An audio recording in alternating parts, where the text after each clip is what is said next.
Welcome to the Always on the Smallville New 52 level 33.1. Yes, this is our first video podcast. We'll be doing video roundtables now for the 33.1, a bold new era for that level of the Patreon. And we're putting it on our YouTube, on our social media. And I hope you guys enjoy seeing us and hearing things we talk about. I'm recording this pregame to point out that although we thought that we were recording Zoom in a way where you could see everyone, Brady Bunch style, all the Hollywood Squares style. Just you've all done Zoom chats, you know what I mean?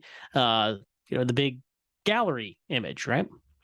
Did a little research, and I was very confident that that's how we would all be recorded, and then how I would post this after the fact.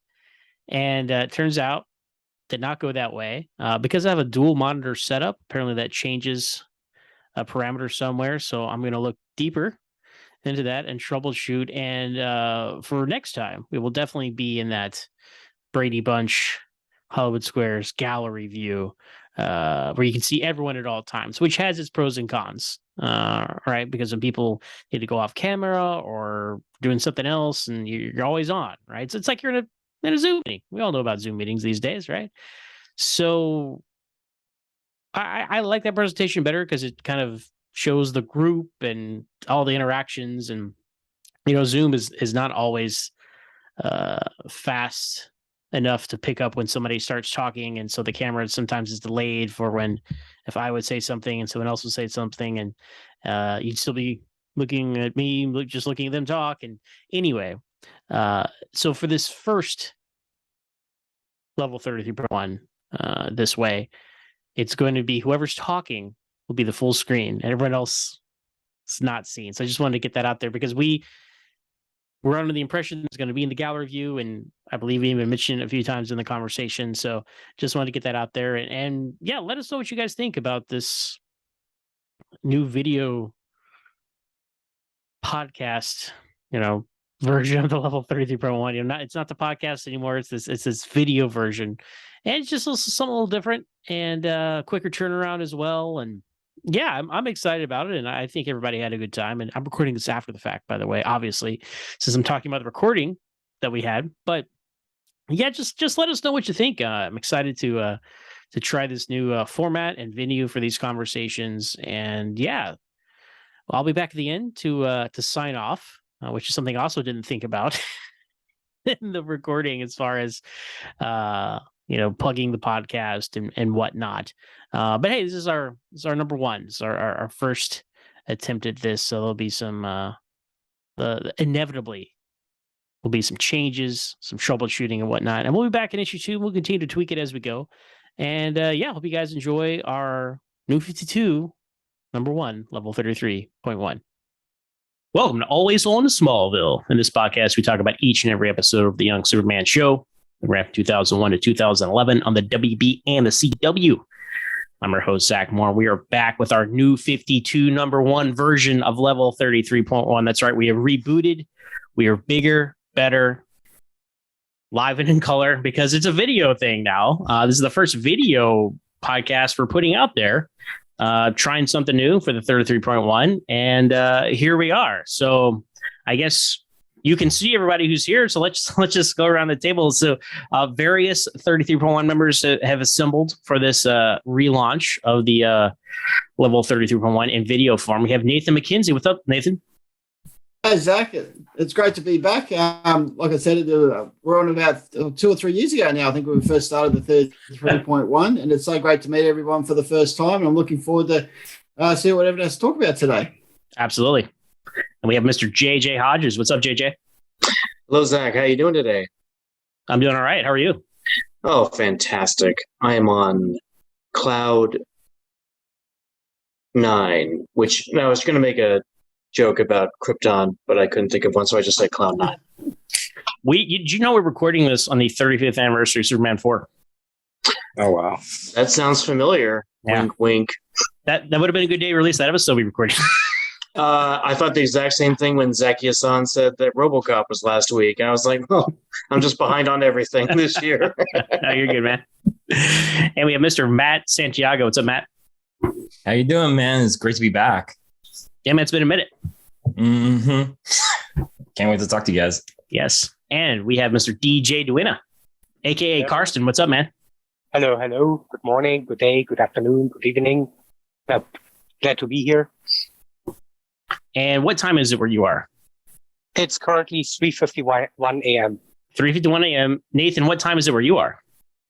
It's just coming on 12 p.m. in the afternoon. So the time difference works a little better for Australia than Germany. So, and then we have Mr. Kasey Vach. What's up, Kasey? Hey, this is here first time. Came to check it out. I'm enjoying it. All right. Good. We'll come back. Please come back.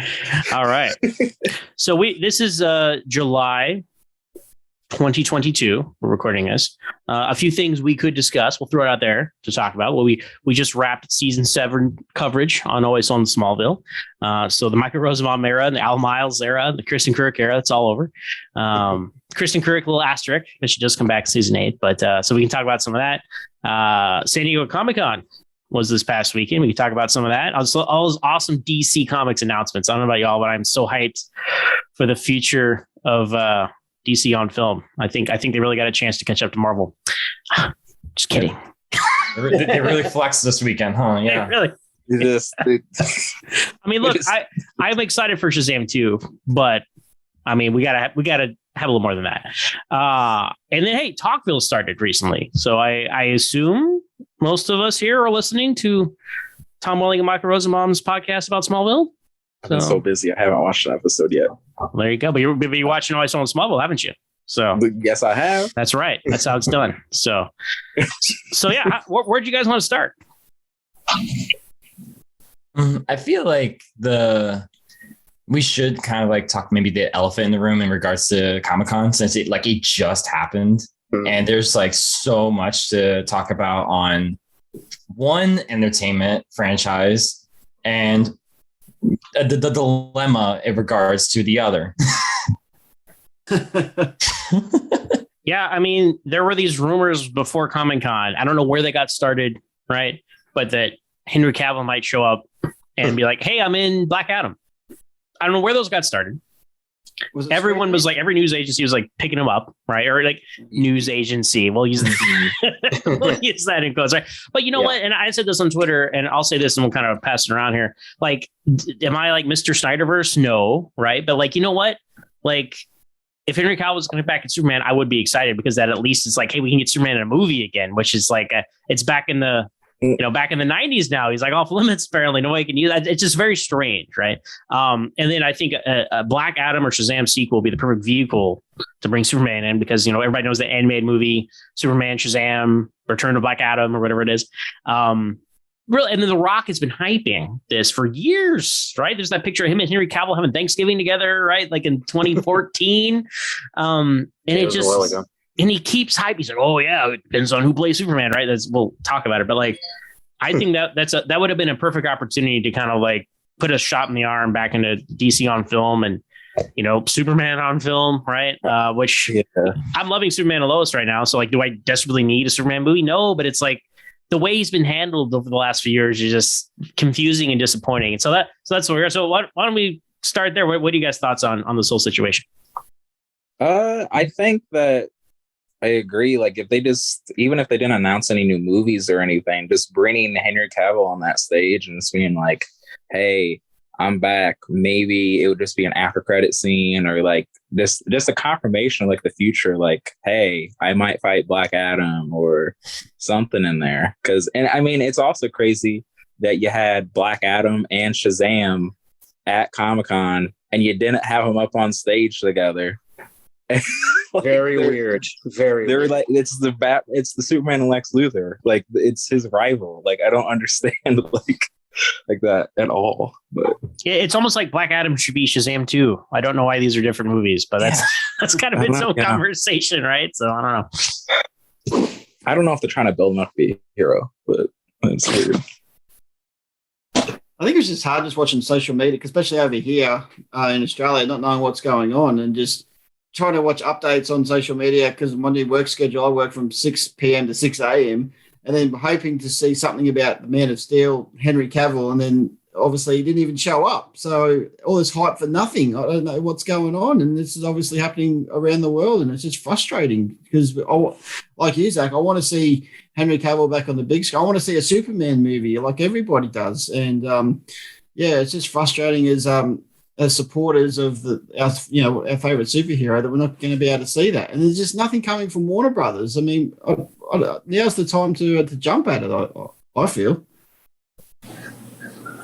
Yeah, I think just another thing. I mean, in all honesty, I never really put so much stock into it, just because like Warner Brothers has had this like 2 Black Superman projects in development for like a year or 2 now. So I mean, I have no idea, like, because there's no word on it since, because they have the Black Clark Kent Superman movie that's supposed to come, and then they have the Michael B. Jordan Val Zod one that's supposed to be in the works, and there's been absolutely no word on that. So with just that thinking, I was just like, could they just completely like scrap that and bring Cavill back? I don't know, but in all honesty, I was just like, the likelihood is, I just couldn't see it happening, honestly.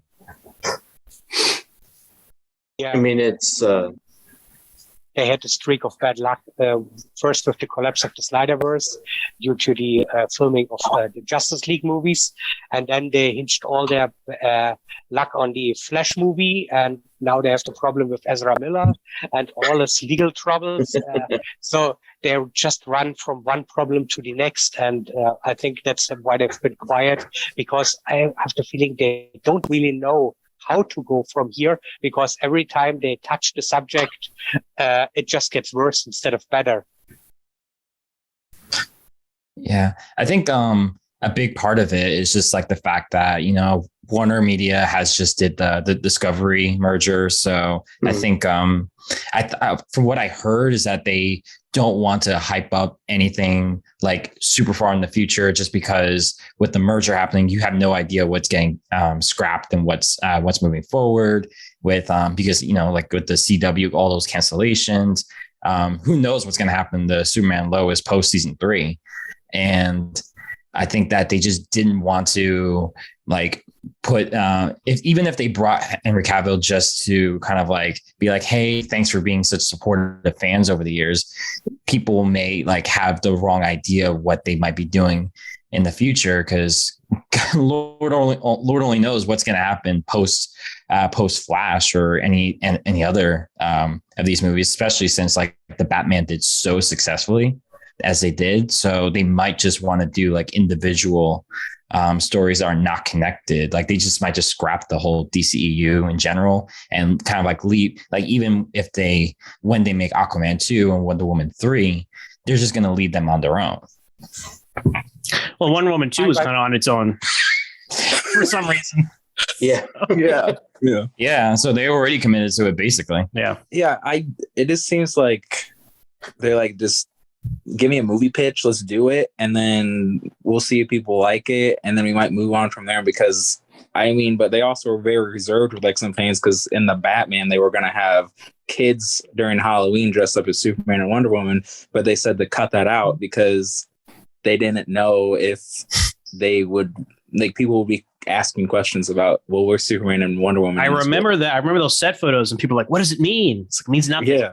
It means nothing at all. Because maybe it Ridiculous. will be something. Don't, but yeah. So but we're getting Joker too. But where's my a musical? A musical, yes. I think that's genius. I don't know what they're doing, but Lady Gaga, like, they're gonna make so much money. So I agree. Yeah, Hey, I love Walk the Line, right? Joaquin Phoenix, Johnny Cash, like, sure, yes, why not? Great movie, yeah. I really like Joker, by the way. Just so I do. I'm with you, brother. I'm with you. Too. Thank you. Yep. JJ, what are your thoughts on this, man? Well, I think that Walk Hard kind of ruined every music biopic for me.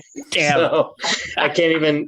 It like retroactively ruined the Elvis movie, so I can't even go see that. I loved the Elvis movie. I highly recommend it.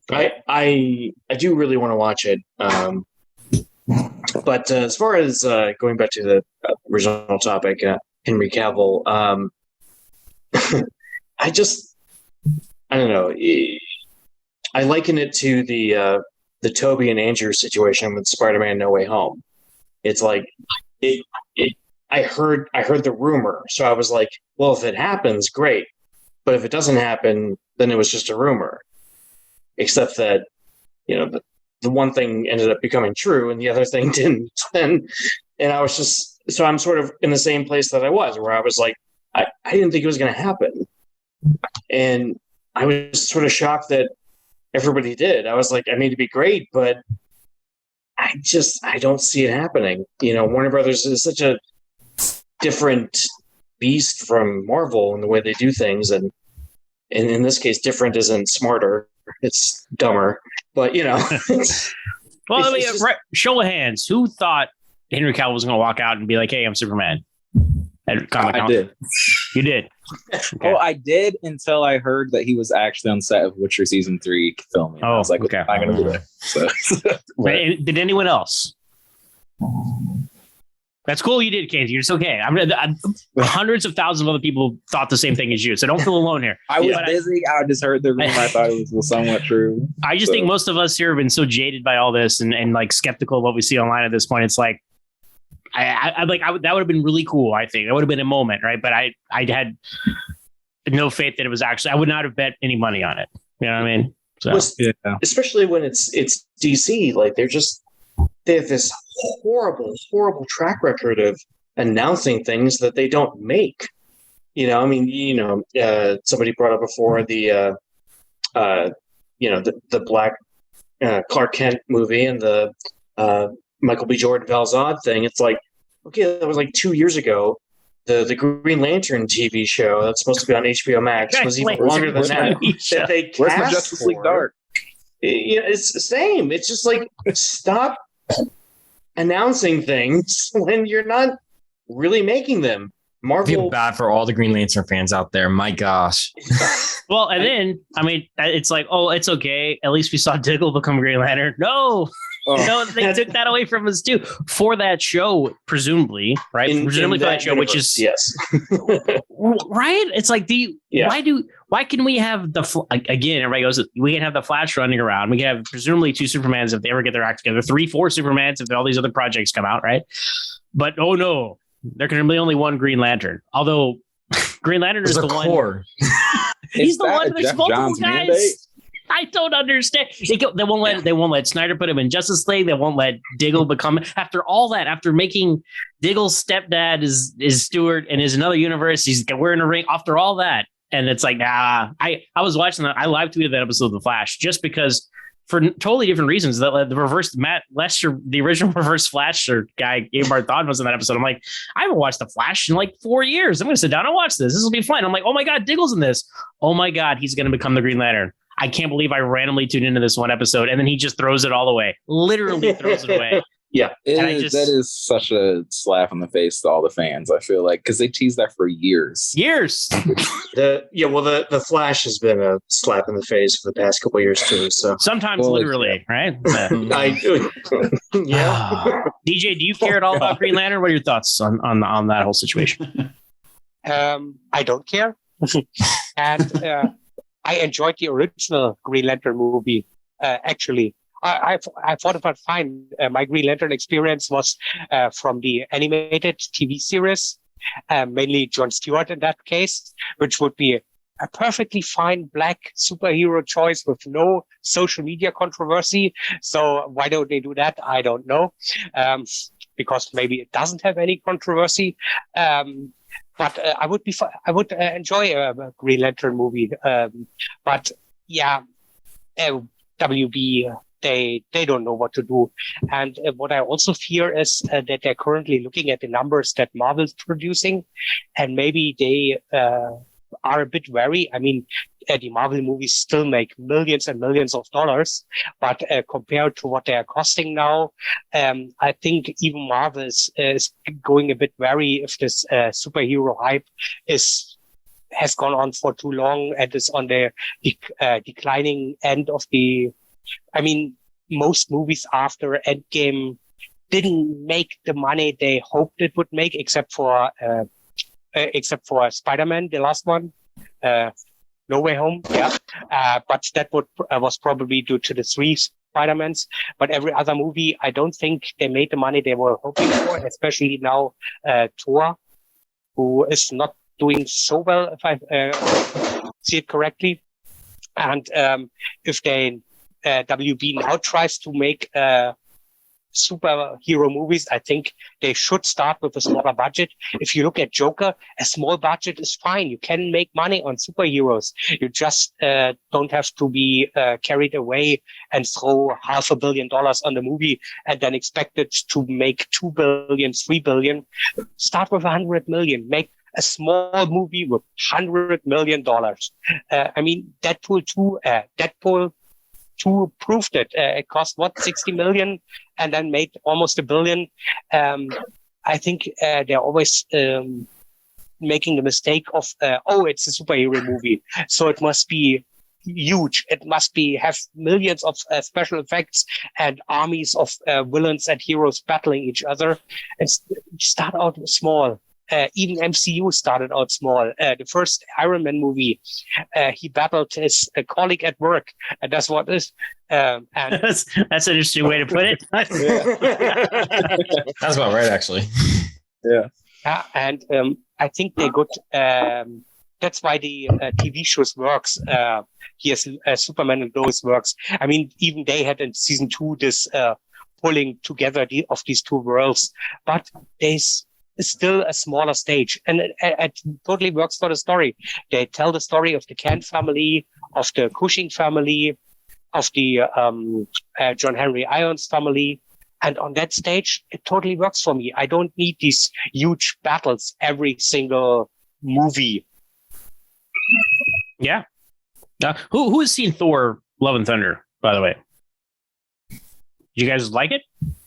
No. It was good. Oh, wow. I haven't seen it. At some point I will, but I've heard very mixed things about it, which clearly, because based off that answer. Yeah, I can't handle parody. I can't handle parody Thor. You're talking with TT'd out. So I didn't like Ragnarok either, so if I understand it, if you didn't like that, you're certainly not going to like this. Is my understanding. Yeah, So that would track. I was like, can I just get Thor 1 again? Like, I'll take that. I will say, I rewatched the first Thor after watching Love and Thunder. It was the most jarring experience because I haven't seen it in years, probably since I rewatched all the movies leading up to Endgame. Yep.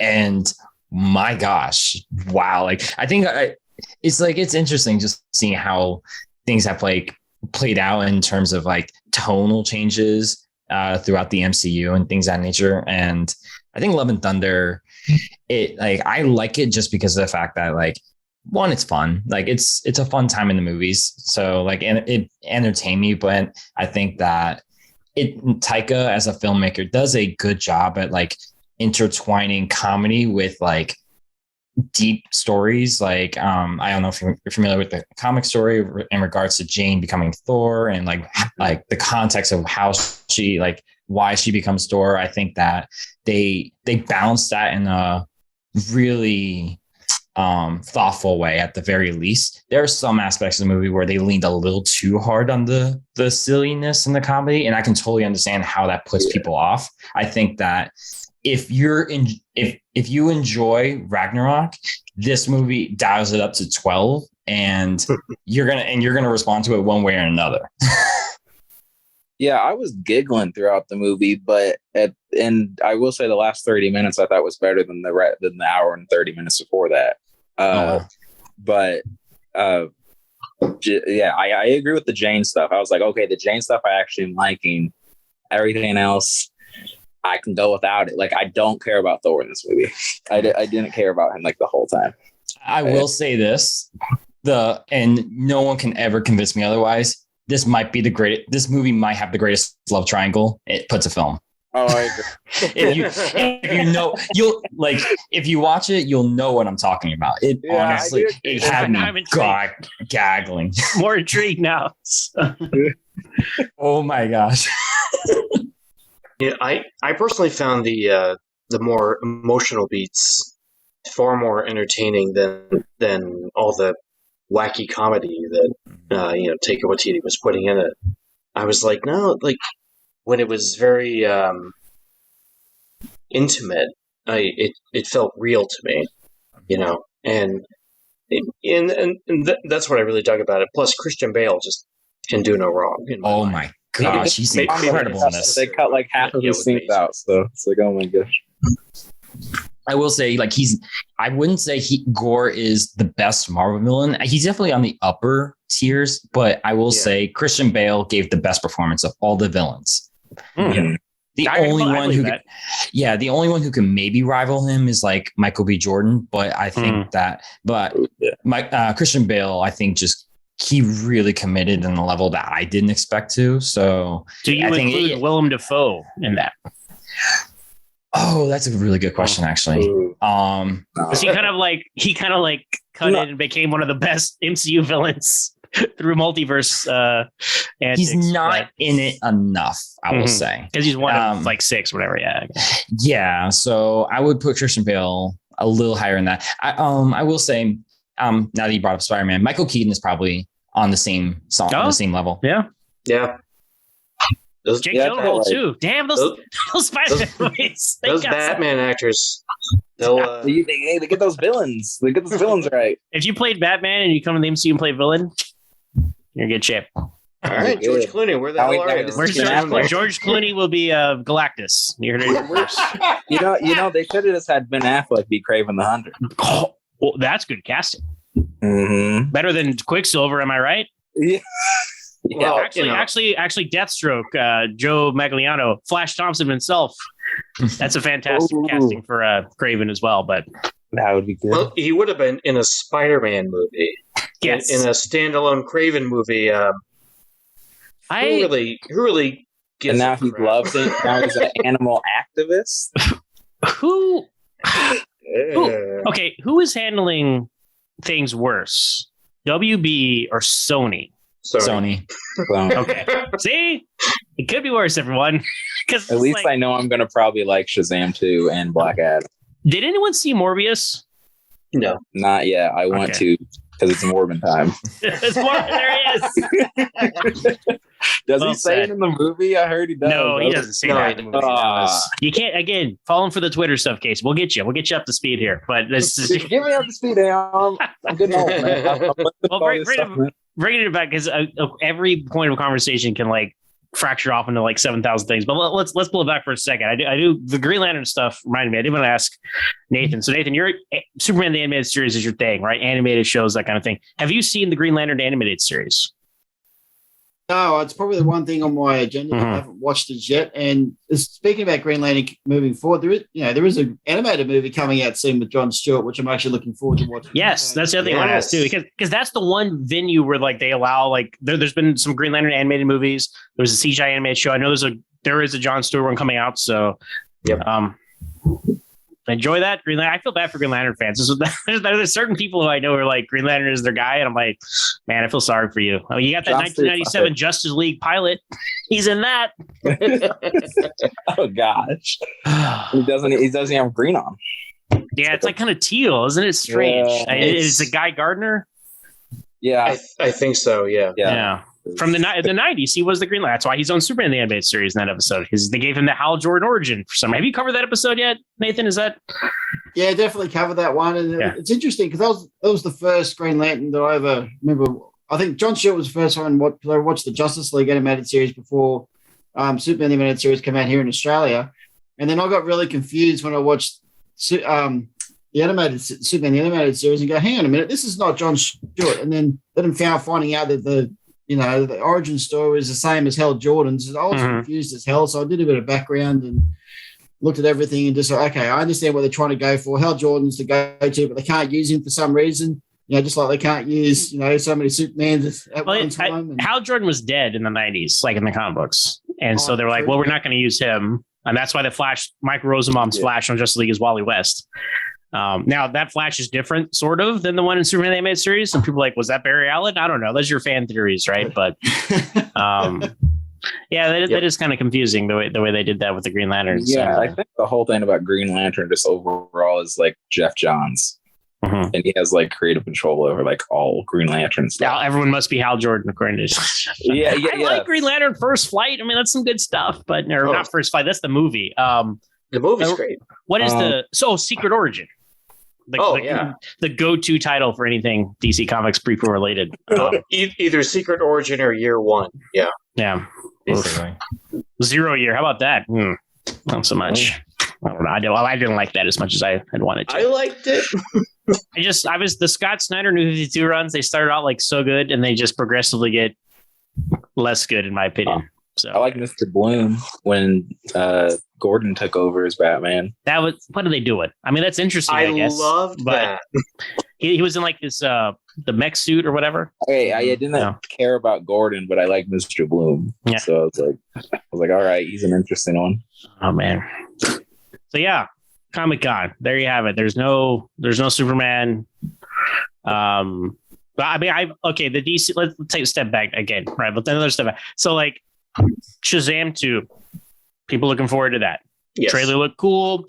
I think I like the costumes more from the first movie, but I'm gonna hold out and see what that looks like, because like I don't know, the costumes in the first movie were more like colorful, and it's like they made them more like they Nolanized them or something. I don't know. Did you hear the it's like backstory behind that? Oh no, please. What's the word? So this is so funny. So the director of the movie, I'm blanking on his name Sandberg, right? Yeah, Andy Sandberg? No. Yeah. No. David Sandberg. Oh, David Sandberg. David Sandberg is from The Lonely Island. You're right. Watch those Pirates of the Caribbean movies. So someone asked him in regards to the costumes, and he was just like, oh, like this movie was supposed to come after Flash, so my explanation was going to be because of Flashpoint or whatever, and it changed the history. Okay. Now I'm kind of screwed. That's happening to a lot of the movies. That's why Batgirl got delayed a year. So I think that might have been a joke, though. So well, of course it's a joke, but it does make sense. You can hand wave anything with Flashpoint, right? So the Arrowverse did. So well, that is true. Yeah. Someone is so funny because like he talked about how like the release schedule got like so like crazy with Warner Bros. He's like, yo, like the first Shazam movie was a Christmas movie that came out in the spring, and now I have a summer movie that comes out during Christmas. Lucky me. There you go. Man, I know I really like the first Shazam. That's probably my top top 3 or 4 DCEU movies, if that's even a thing anymore, right? So I always have to say, I'm like, is it even a thing? I don't know. So yeah, I'm looking forward to it. But I would have thought Black Adam should have been the villain in the sequel. And why are we even doing a Black Adam movie? Although I am excited for Black Adam, right? Because I like The Rock, right? He's an entertaining guy. There's a reason why he's one of the biggest names in Hollywood. Doesn't Black Adam supposed to have pointed ears though? Am I wrong? Yeah. He does, yeah. Okay. Yeah, The Rock's not doing that. He's like, he also should be like Egyptian, but he's not, so. What are you talking about? The Rock is Egyptian. I saw the Scorpion King, so I don't. Oh my god! Isn't he in Egypt in the trailer at the beginning? Yeah. See, this is I don't understand what this movie is, because I was like, is it the origin story of Black Adam like 5,000 years ago? But then like the Justice Society is in it. Like Pierce Brosnan is Doctor. I love Pierce Brosnan, right? Is Dr. Fate? That's cool. That's the most interesting part. Yeah. Hawkman looks awesome. Aldous Hodge, right? It's Hawkman. And I might have got a couple letters of his name wrong there, but anyway, it was like the Justice Society looks really cool. But I don't. Is this the 80s? Is this today? I think it's today. Yeah, they said it's in modern day.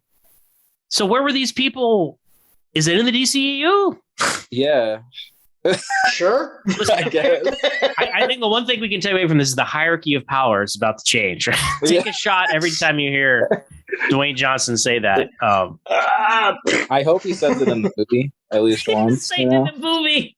He's just say it in the movie. I don't know. A lot of these characters have, they're getting their due now on the big screen. They've been in Smallville. They've been in the animated series. I mean, that's the Black Adam, right? If you don't like that, just go home and watch Absolute Justice, because it's all the same characters, really. Oh, yeah. Although Black Adam, Shazam, that's a character that they could have used on Smallville. Shazam, right? Well, they do that with Warrior, basically. Basically, yeah. Warrior is Warrior Angel. Warrior Angel kid. Yeah.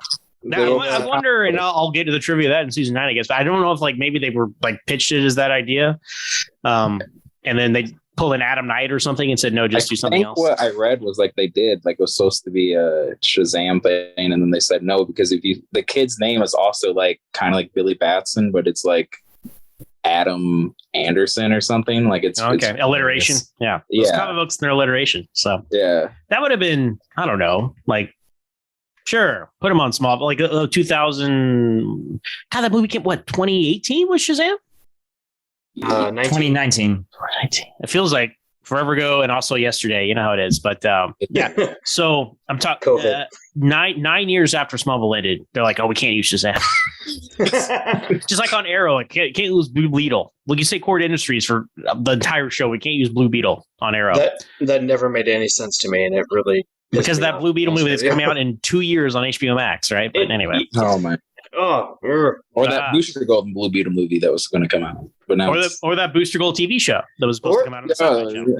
Or the fact that, Zach Braff said he would play Ted Kord on Legends of Tomorrow. Oh, yeah. And we were robbed of that. I stopped watching Legends forever ago, but I would have rewatched for that Scrubs reunion. You jerks. Yeah. DC so you're the reason they got canceled? Opportunity. In all seriousness, what I read was that they didn't want to renew the leases on the sound stages. Yeah, those things have been disassembled. Like all these save the it's like when Batman 66 got canceled in the 60s, right? ABC is canceled them, but I believe it was NBC was going to pick them up.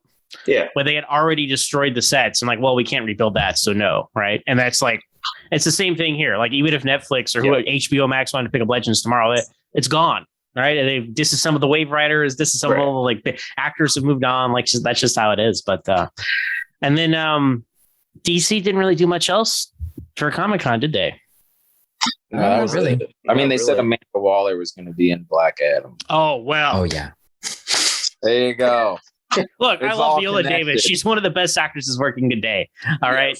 But come on. Like, is Superman is Amanda Waller from the Suicide Squad? So anyway, Pam Grier is my Amanda Waller, okay? So I didn't even have a trailer for the new Aquaman movie, did they?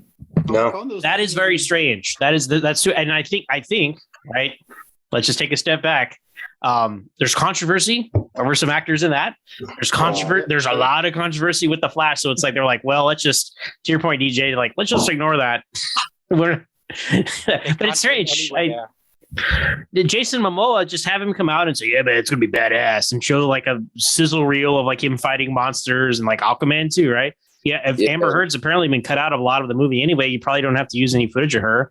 The Flash is a whole other situation. But you think Aquaman 2, they could at least show something. So very, very strange. So I mean, do you think that they're saving stuff for DC fandom by any chance? Like they haven't announced it coming back this fall, but I mean, I remember like that was just like that. It was a big thing last year. It was a big thing the year before. So you would think they want to keep the continuity with that at least. I just don't know like what kind of like financial return they would get off that, right? Like I don't like selling merch or like what advantage would they have to not say stuff at the biggest multimedia convention in the world and save it for their online event, Yeah. Wasn't DC fandom brought around just because of COVID and the fact that there was no San Diego Comic-Con? That's the only reason why they brought it online. That's true, but they kept it going. Last year they had a second one. It was a little different. Yeah. And they that's when they first teased the Flash and Michael Keaton as Batman with that artwork, right? Oh wow.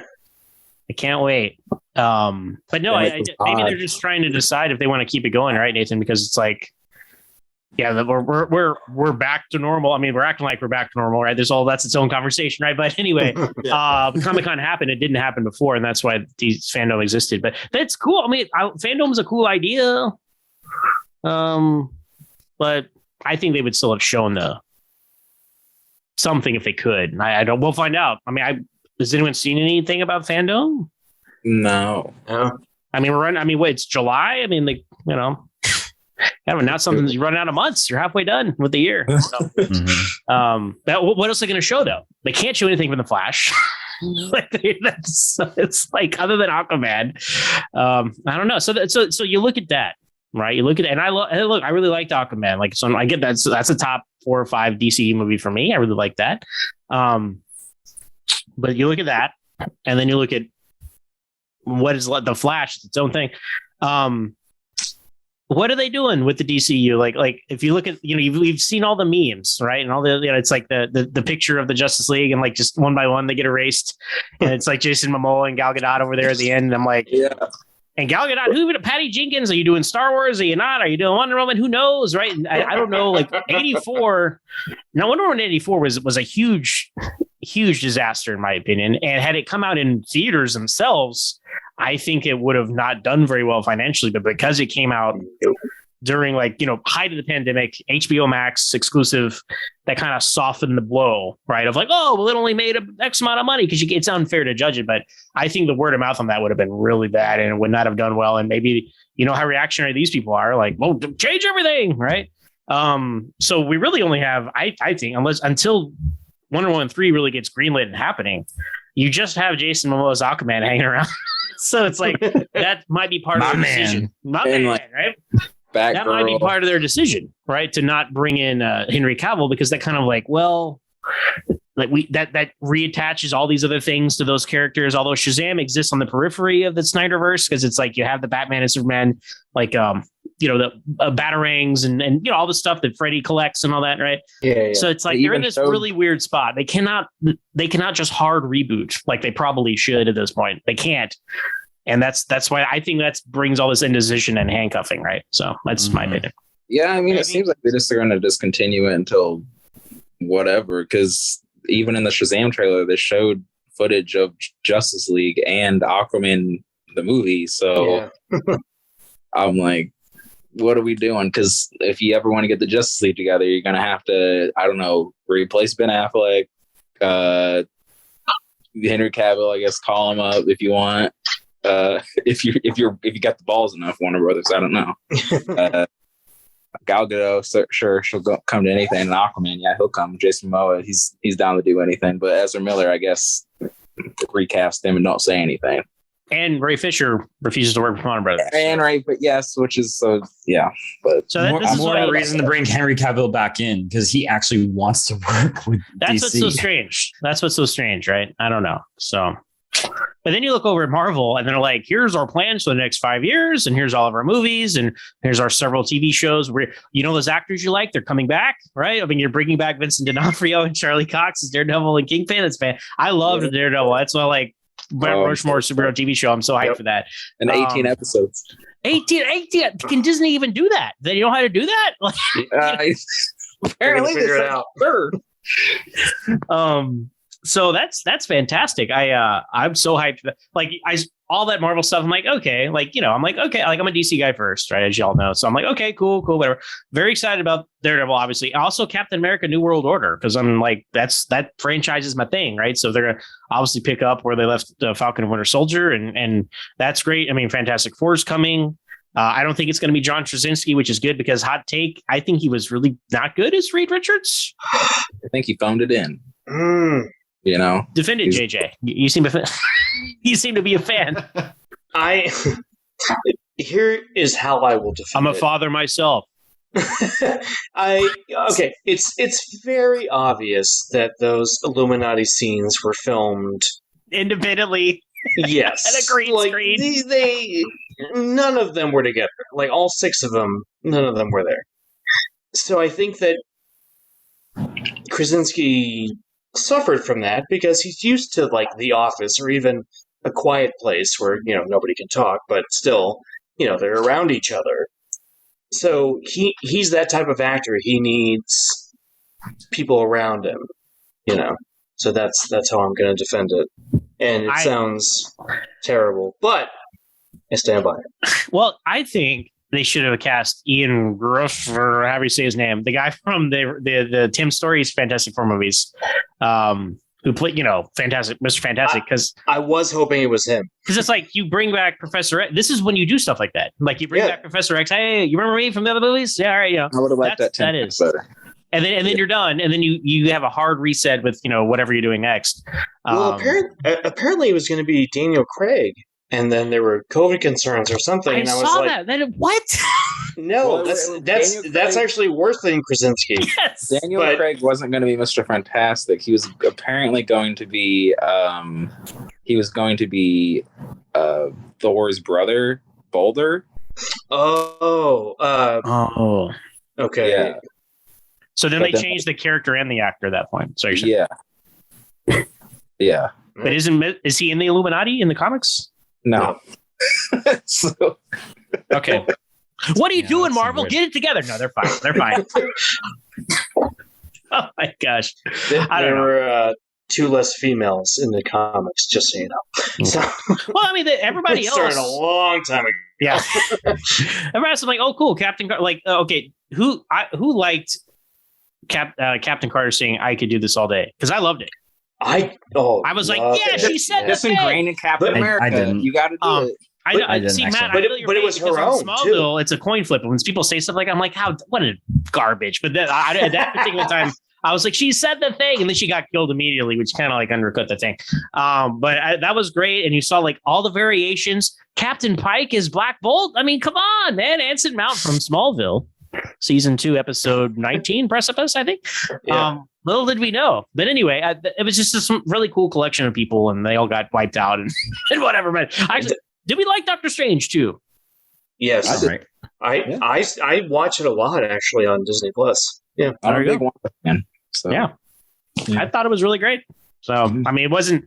I think people who were disappointed were kind of expecting Spider-Man No Way Home levels of universe changing things, but I don't know. It was a perfect layup, honestly. Yeah. Well, like if Toby's Spider-Man was on the Illuminati, it would just been killed. And no, I don't want to see that. Well, it's a different Spider. It's from Earth 167 as opposed to okay. I mean, that's shut up. He just killed my friend. Yeah, like the what if people were just like, that Captain Carter's not our Captain Carter. So. Yeah, I saw that. They're like, we don't claim her. So all right. Anyway, but that's not the Professor X from the X-Men movies. Because that's the animated. Is this the animated universe? It's the X-Men 97 adjacent to it, right? They finally he even has the effect coming out when he does if you watch the movie with subtitles on, it says X-Men 97 theme plays. So they were in the long haul for that. Don't you like how it's retroactively become X-Men 97? It's like that. No, it's the X-Men the animated series. Yes, I don't like that, but I get what you mean. Yes, right. Anyway, So, somewhat off topic. Do you think that they're going to use that theme for when the X-Men actually do show up? I think they will have to, right? I think they will because. Okay, I can't say anything, but a TV show they had the X-Men theme come up. TV show. I saw that online. I won't reveal any further, but yes. Anyway, I think Marvel, Kevin Feige is for sure. Disney can use X-Men themes, but not Star Wars themes apparently in their shows. But anyway, that's its own conversation. So DJ, what are you most excited about from the Marvel Cinematic Universe slate coming up? Marvel Cinematic Universe. This is the problem. Nothing. Yeah. But I'm actually looking forward to Tatiana Maslany is her name on the She-Hulk. That trailer looked like fun. I'm not sure what they're actually going with in that show. I mean, we have seen a law office with supernatural beings on TV before, but that failed, if I remember correctly. The one with Alan Tudyk. Was it Alan Tudyk? Where he's Bruce Wayne's like cousin or something. Yeah, something. That's terrible shit. Where they clean up all the legal messes after the big battles. Yeah. Powerless was called. Yes. Yeah, Powerless. Exactly. I should cover that sometime. It's like 11 episodes, so stay tuned for Always Hold On to Powerless. Adam West is in this episode. Come on. I'm down. All right. Yeah. But, the trailer looked fun, and the maybe Daredevil comes to visit. I mean, they all live in New York. So yeah, that really looked like fun.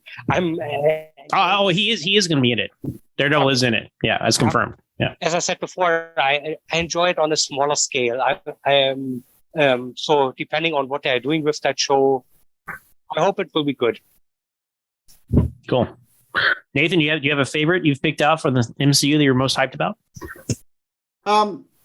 Like you said before, I love the fact that they actually plan ahead and we actually get to see the future of like Phase 5 and Phase. Well, to be fair, DC did plan ahead, and I don't know about y'all, but April 8th, 2018, I saw The Flash at midnight. It was so good. But anyway, I'm actually looking forward to Loki season 2. I reckon that's going to be awesome leading on for the last season. Just don't know what to expect. Owen Wilson back in there. I think that'll be pretty cool. Agatha, just a series, about her in general is going to be so much fun. Is that like a prequel or what is that going to be? Does anyone know? I think it's going to be a sequel. Okay. Unnecessary. That does seem unnecessary. But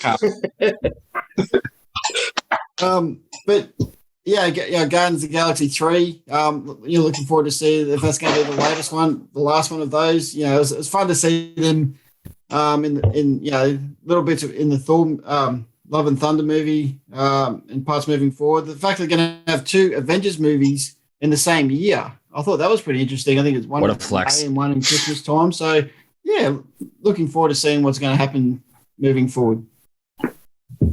Yeah, that's a great call. 2 Avengers movies the same year. Like I'm thinking here in the same 6 months. Yeah, that's like a Matrix Reloaded Revolutions kind of thing, right? I mean, it's I can't think of another big franchise that have come out, and we all see what happens. I'm sure these will turn out better than this, but it's like wow, right? Didn't Back to the Future do that? No, that was a year. I think that was a year. A full year, but they filmed them simultaneously, and they had a trailer for one at the end. But man. So okay, see, there we go. But Matthew, what about you, man? You got a favorite thing you flagged for MCU?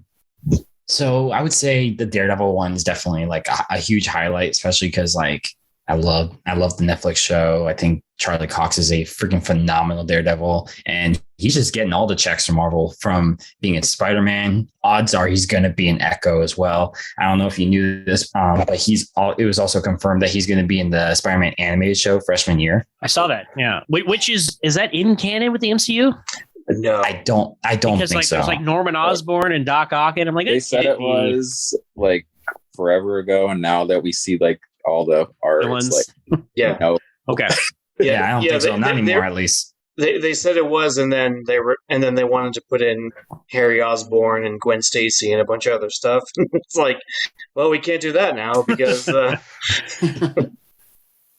Yeah, so I think the Daredevil of all of it is just something that is definitely that's caught my eye. But honestly, I think, and this might be just recency bias, that Black Panther trailer. Oh my gosh! Thank you for bringing that up. Yes. Oh my gosh, because so this is the movie I was honestly probably the most concerned with, just because of the passing of Chadwick Boseman and just like how impactful he was in that role. And I honestly do believe that Marvel was betting on him. Like, I think that had things gone their way, Black Panther would have been a very prominent character post Endgame. And I was just like, and when they decided to not recast him, I honestly was like, I don't know how I feel about this. I don't know. And that trailer is just it honestly is one of the best trailers I've seen in a really long time. And I really hope that the movie is a reflection of that. So there's so much more I can talk about with it, but honestly, I'm just like, this might be my most anticipated movie of the year at this point. Nice. When is the release date for that? November 11th. So it's this year.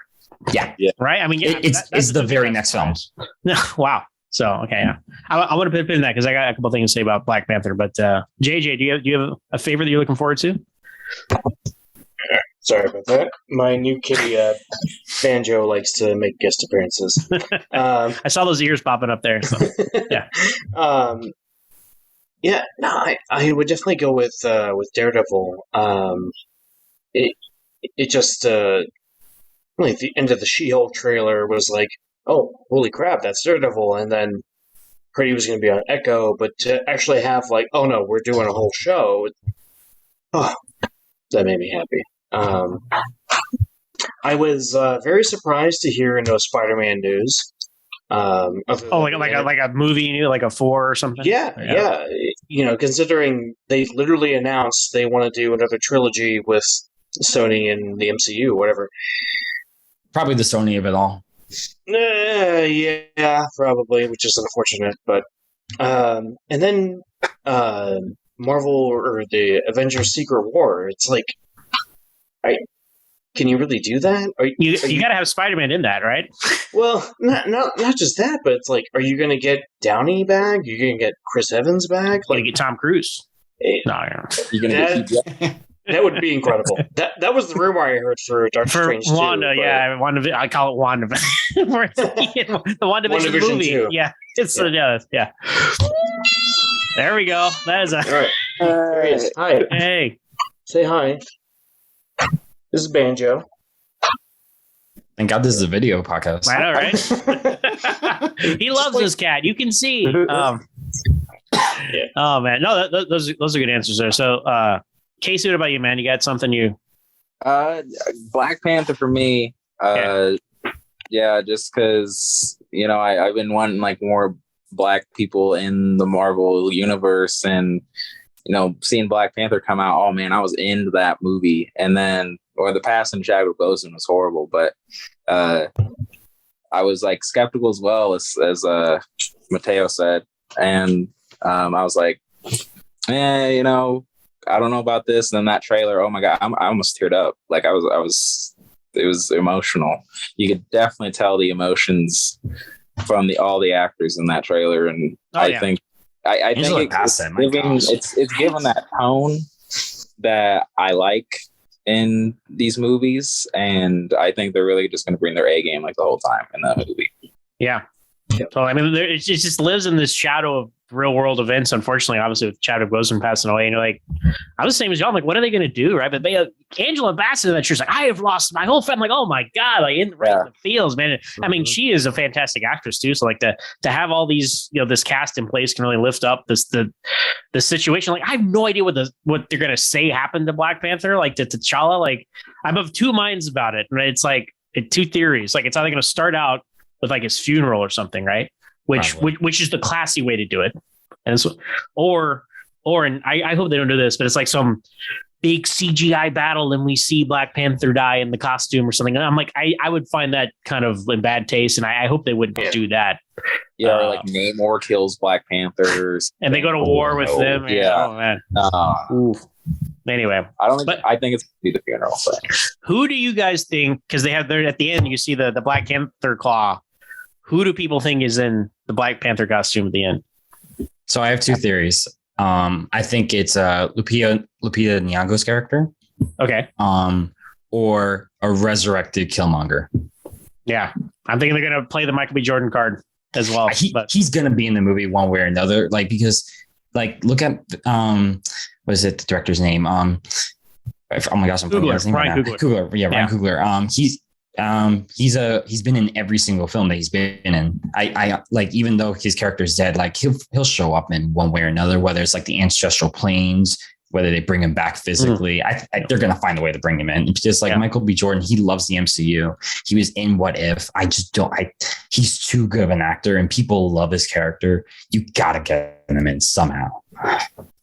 I think it's not going to be a guy, because I think that last shot where we see the back of Black Panther, I think that, and you see the arm, I think it looks like a woman. Just the frame looks a little smaller than a man. So I think it's going to be Shuri, the sister, or it's going to be his Black Panther's girlfriend from the first movie.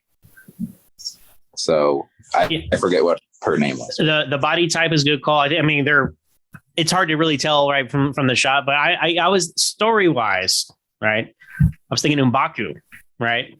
Winston Duke. He's too big to be that guy in that suit though. At the end, unfortunately, because remember in the first movie, like they even go and they're like, "Hey, we need you to defeat Killmonger." And he's like, "Oh, you guys talking about it?" So I'm like, story wise, I was like, that would make a lot of sense. But like, just the fact that there's all these possibilities is interesting. So, and it's Nakia is Lupita Nyong'o's character. Yeah. Yes, get all the cast from us.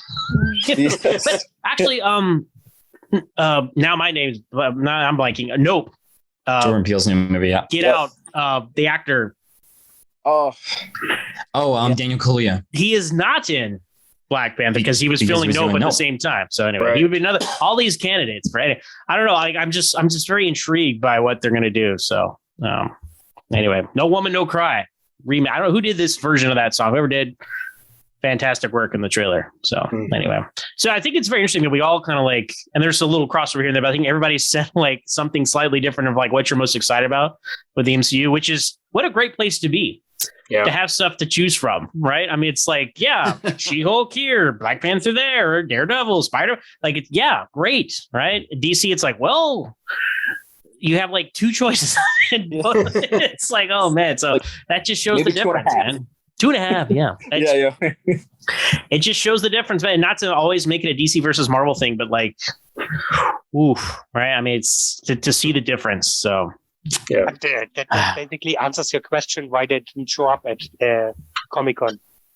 Yeah, it's like, well, we're gonna get beat no matter what, so why put a lot of effort into it, right? So anyway, yeah, it's exciting to look at that schedule and to know, like, you know what, not all these things are going to be my favorite thing in the world, but just to kind of like, it's cool that they have it planned out and they're talking about phase 5 or 6. Was it 5 and 6? Fantastic Four launches phase 6. So Yes. they said, Yeah. what a world! Fantastic Four. What a world! Launches phase 6, and then the 2 Avengers films ended. So we don't know any of the movies in between, which I think are probably going to be X-Men related. I think The mutants from that rumor. Movie called The Mutants And I coming. think they're just Don't do it. I think Don't do it. Things is because they're going to have Kane and a lot of different stuff after Ant-Man. Makes sense. So San Diego Comic-Con, there was, y'all. That's a recap from us anyway, our opinions. But hey, Smallville thoughts. You guys want to talk about TalkVille? You want to talk about season 7? What do you guys want to talk about next? I have one thing to say about TalkVille that Oh, please. might be. I'm going to go off camera slightly, but I am listening, so please continue. This might be controversial, but I don't think Tom and Michael are the best people to be hosting it. Like, they don't sound like fans, you know? Like, if you listen to Pod Meets World, the Boy Meets World 1, Office Ladies, what is it? Real Friends, Fake Doctors, you know, they all sound like friends and they're excited, and maybe it's different with sitcoms versus, like, you know, an hour-long sci-fi drama, but I'm not getting that same level of energy from them, if that makes any sort of sense. Yeah, I think I understand that. I think that, well, for the most part, I have enjoyed listening to the podcast just for the sake of the fact that, like, you know, these are 2 of the main actors of the show, so we got a lot more insight about the behind the scenes and how they make it. But yeah. I think that they definitely come across more as just like regular people, and maybe just like they're not. Yeah, you can tell that they're not like, well, Michael is like a professional podcast because he has a podcast he's had for years. But I think that it's very much just like a conversation based show. Like it's not always Hold On Smallville where you're analyzing the show itself and the story that they're telling. It's very much being like, hey, like this, I remember like this is what it was like when we were making this episode and having the memories going about that. And I think that's interesting just because like I already listened to a podcast where the host does a pretty solid job at analyzing the episodes. And then I also have Always Hold On Smallville as well. But but yeah, I think that this show is just like it's a nice kind of like behind the scenes look about like how things were done, especially because like it was a complete different era when they made this show. So I think it's really cool to kind of to have an understanding about like how things were done back then in comparison to how shows are probably made now. Yeah. So we all love the podcast. Is what we're saying. No, I kind of lean more towards Matthew. What about you, DJ? I agree with the general sentiment, but I would say, yes, Michael has had a podcast for a while, but he's always talking off the cuff in that podcast, in the inside of your podcast.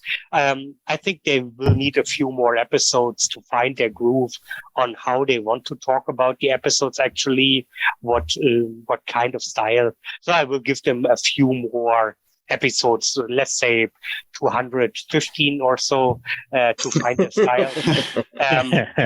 I'm just curious if they actually are going to manage to pull through, because they say it's a weekly podcast, but even then, it's even if they did it for every week, which they won't do because they will have breaks. But even then, it's a 4-year plan. So let's see if they. I also had a 4-year plan. You had a 4-year plan. Huh? Everyone has a 4-year plan. I grew up in East Germany. We always had a 4-year plan. But let's see how they develop the show over the course of the first season. They need to find their stride, but I find their insights insightful. But I found it funny. They also tried to do a counter of how many people have died, how many have been saved. And Michael conveniently forgot that Clark saved them in a pilot episode.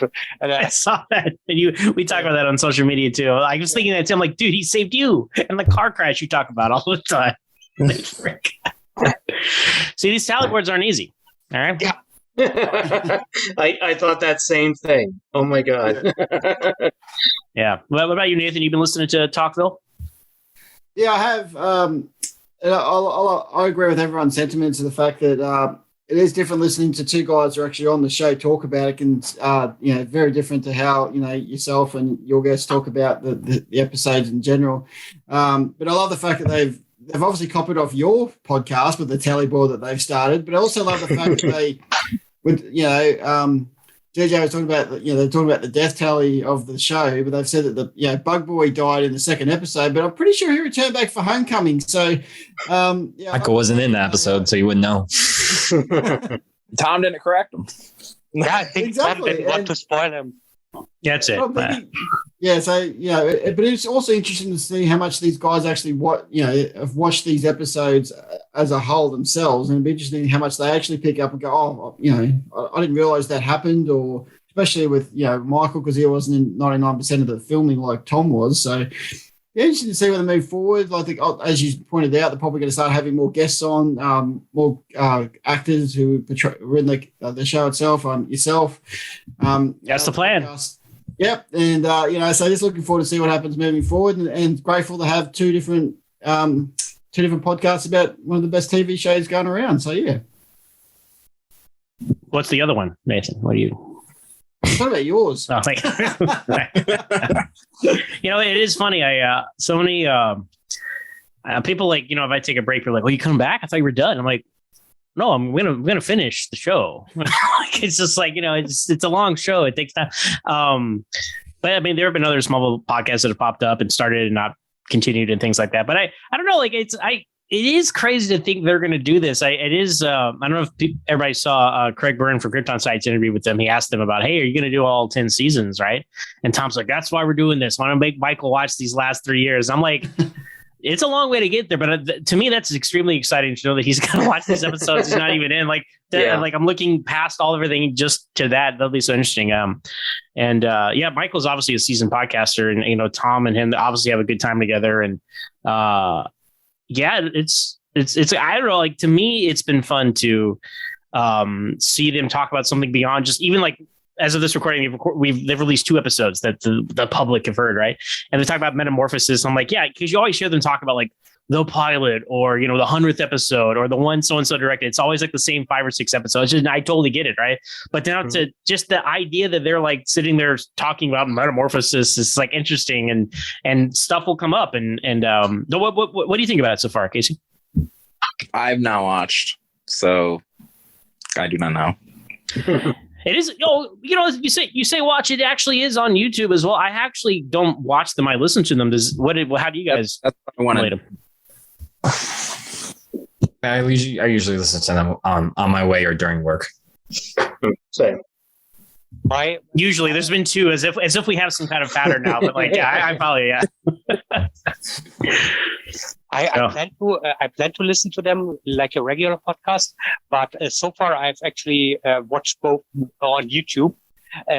I've done this a lot also with Michael's Inside of You, because on a personal level, it feels you get something more out of the YouTube version, I think. That's why I'm also enjoying this one here. So we're going to YouTube. You can see, visual communication is a part of it. And I'm not sure if I'm going to listen to them or if I'm going to watch all the episodes on YouTube. The first one, I think Tom was live in the studio. Second one, Tom was connected remotely. And let's see how they're going to do this with guests. If Zach is going to fly to Los Angeles, I'll do it. Clear my calendar. It was funny when if you actually watched when Tom was recording from his room. He said he tried to find a poster of Smallville. All he found was the one of himself within the program. I thought that was pretty funny. He was of course, it's the one of just me. I did see some comments of like, I think Tom's using the wrong mic, which is, we've all been there, right? But it's like he has this clearly like a good mic right in his mouth, and it sounds like just a laptop mic or whatever. So clearly they had an audio. We never have those problems here on the Smallville, so, but that happens. So no, I was always going to like it, but I am proud to say, like, I'm proud to say, but I'm happy to say that, like, I'm really enjoying it, and I agree that, like, I wish there was a little more of a format to it, because, like, they'll bring something up and, like, they never come back around to it. And you're like, oh, I would have liked to have heard that story that you mentioned you were going to bring up later, but I never got to. So we'll see. It's to me, it's like seeing Tom so excited about it is what's so cool. Like, because it's almost like he is the one, like, more like driving it and all that, like into the, like, because you can, like, him talking about how he was thinking about this day of the shoot, or like directing this scene, or that kind of things. Like that's he's really invested in it, and it kind of shows that, he might not have put on a Superman costume in the show, but he was super invested in it being good, and having really thought into it, right? He wasn't just like, oh, I'm doing some silly comic book show. Right. He was like, no, characters have to have intention. Like him talking about, like, they want me to have no shirt on. Why? Clark wouldn't do that. Like, just those kind of conversations that, I don't know, the artistic integrity, if you will, if you want to use that phrase. So I really enjoyed him talking about it, and we got a long way to go. Right. So it'll be fun to see. And I'm supposed to be on a season 1 episode. So stay tuned, listeners and watchers. So but it's cool to have that. And I think enough room exists for, like, them to do their thing, and then me having already done a bulk of the show, right? We just finished season 7, so we have the last 3 years to go. Yeah. But they're going to be different because, you guys point out, these are people that were there. These are the stars of the show. What a unique thing, right? To have them talking about it. And meanwhile, I'm over here talking for like 2 hours about a 45-minute TV show, going scene by scene. You're like, well, then Lex turned left and saw this. I don't know. So sometimes just go along. I mean, I don't know. Like, and sometimes I wish, like, man, maybe I should have, because on some of these other podcasts I do, like on the Patreon, right? So I can do always on to the Flash or something, right? Me and Matt Truex talk about the Flash, and, like, we don't do like a beat by beat. We just kind of, it's almost like their kind of format where we're just like, oh yeah, whatever kind of straight thought comes to your mind. It's a lot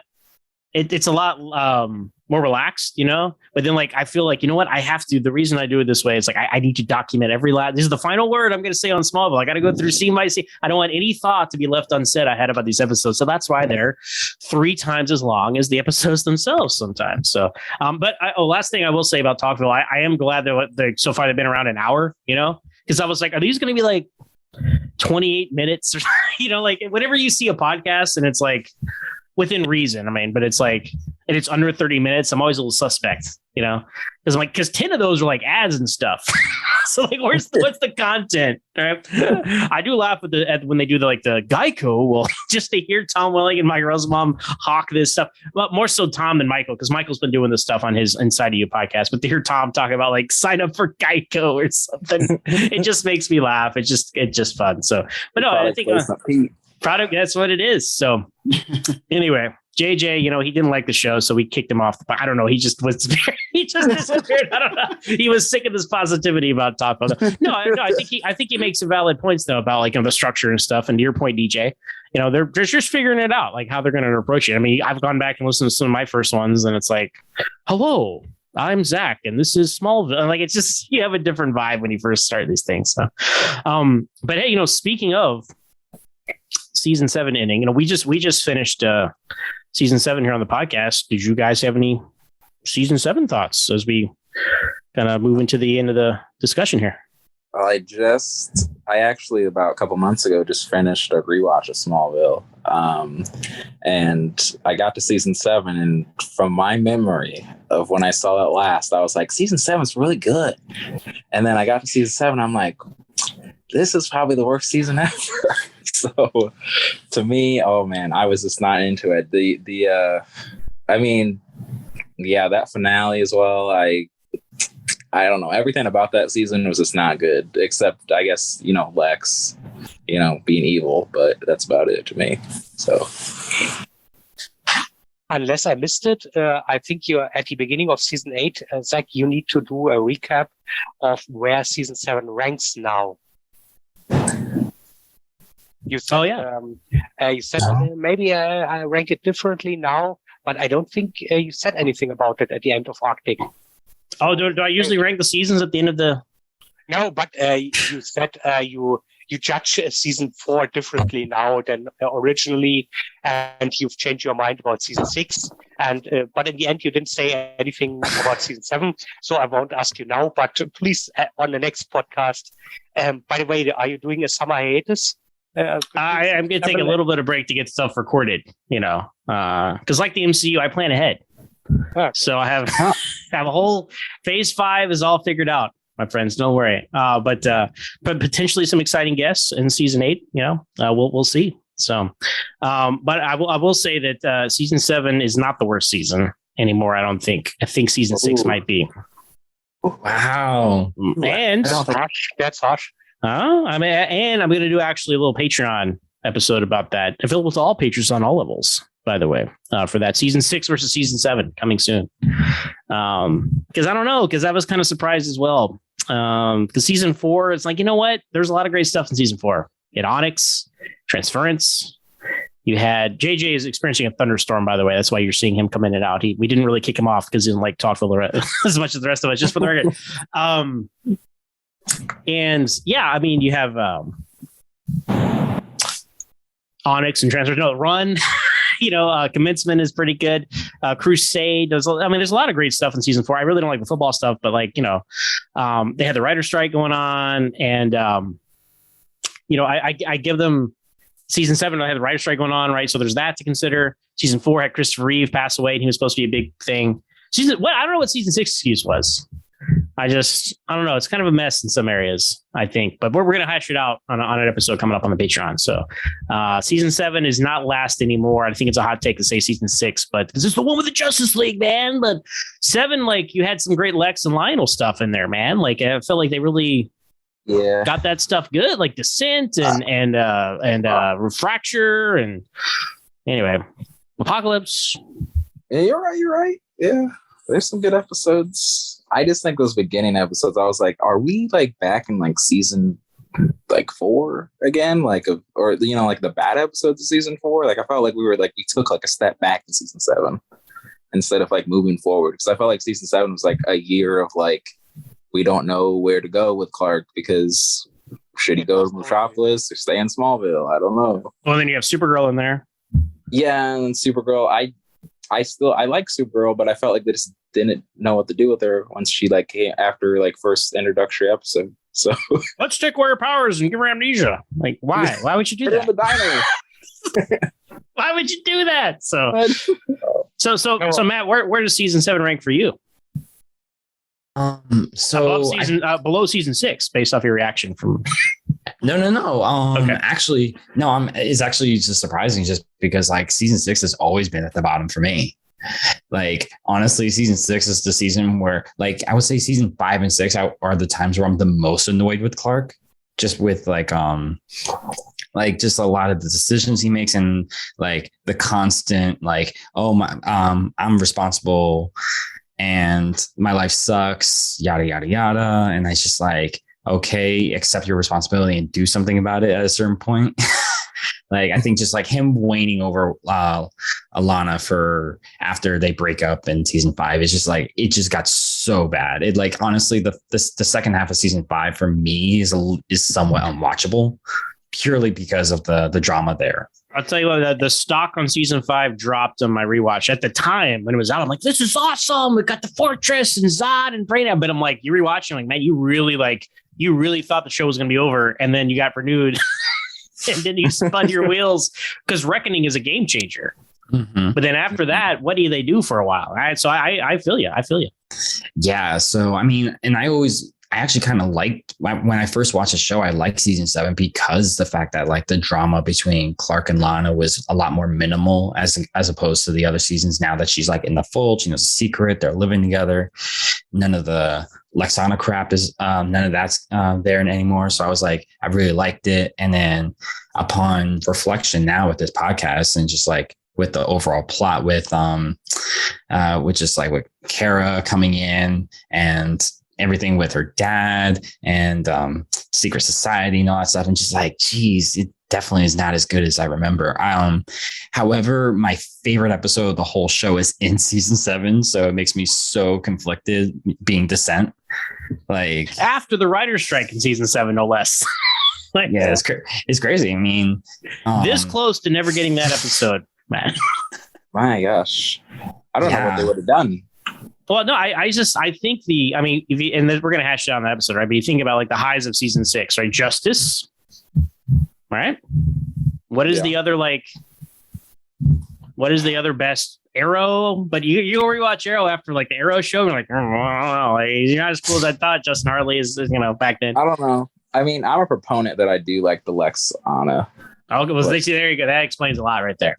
that's why you like not that. Like I want them to be together, but I like the descent of like them being like a partner and then becoming like a couple, and then that relationship obviously like the most toxic thing ever, and how it leads to him having making her think that she was gonna have a baby, and one of the most evil things Lex Luthor's ever done. So I was just like, that's messed up. Yeah, like I like that.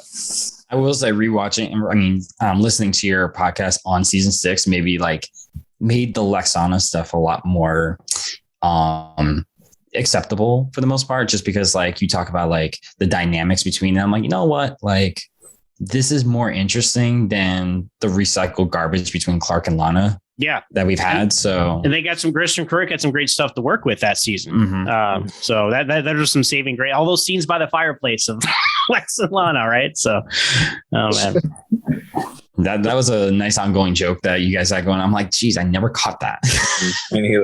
Every time they're like, it's like, they're churning out episodes. I'm like, I don't know, where can we have an emotional scene? I'll put them by the fireplace, right?